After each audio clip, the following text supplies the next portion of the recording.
أعوذ بالله من الشيطان الرجيم నేను శపించబడిన బహిష్కరించబడిన శైతాన్ నుండి రక్షణ పొందటానికి అల్లాహ్ శరణు వేడుకో. قالوا إنا إلى ربنا منقلبون వారు ఇలా జవాబిచ్చారు, నిశ్చయంగా మేము మా ప్రభువు వద్దకే కదా మరలిపోయేది.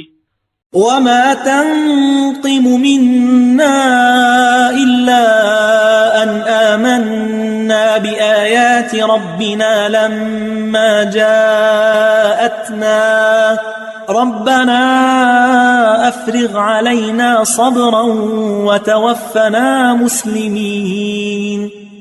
మరియు మా ప్రభువు తరఫు నుండి మా వద్దకు వచ్చిన సూచనలను మేము విశ్వసించామనే కదా నీవు మాతో పగ తీర్చుకోదలచావు. ఇలా ప్రార్థించారు, ఓ మా ప్రభూ, మాకు సహనమొసంగు, మేము నీకు విధేయులముగా ముస్లిములుగా మృతి నొందేటట్లు చేయి.